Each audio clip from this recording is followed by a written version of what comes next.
Just love them. Na-stress si Helen sa kanyang anak nang makita ang malaking tattoo sa braso nito. Para sa kanya, hindi katanggap-tanggap sa church nila ang magpatattoo. Sinumbong niya ang anak nila sa pastor nila, expecting disciplinary action to be taken against her child. But to her surprise, ang nasabi lang ng pastor ay, just love him. Ang simple ng sagot ni pastor, no? Pero hindi po kaya kailangan din natin ng payong ito, especially when we are dealing with a rebellious child, arguing with an office mate who has other beliefs, or relating sa mga transgender. Hindi ba kailangan din nating pakitunguhan sila with grace and truth? God's instruction for us is to love. Above all, have fervent and unfailing love for one another because love covers a multitude of sins.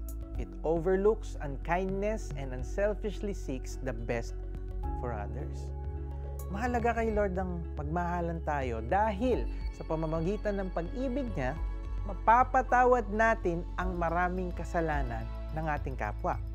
It doesn't say that when we love, we are to tolerate sin. We love the person but hate the sin, just like the way our Heavenly Father dealt with us. He loves us but hates our sins. And this is why He sent His Son, Jesus Christ, to pay the penalty for our sins on the cross. It is only when we understand and experience God's great love for us that we are able to love others nang walang diskriminasyon o panghusga. Pray po tayo. Lord Jesus, forgive me for being insensitive and quick to judge others instead of loving them in grace and in truth. Hindi ko po mapapantayan ang dakilang pag-ibig ninyo para sa akin. But teach me to love others in a way that they will be attracted to your saving love. In Jesus' name I pray, Amen.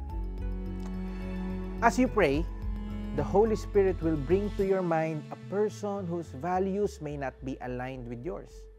Ask the Holy Spirit to show you how to love this person, which will lead him or her to have a love relationship with God. Higit sa lahat, magmahalan kayo ng tapat sapagkat ang pagmamahal ay pumapawi ng maraming kasalanan. Huwag maging mabigat sa inyong loob ang pagtanggap sa inyong mga kapatid. 1 Peter 4 verses 8 to 9. This is Jericho Arceo telling, do not judge, just love them.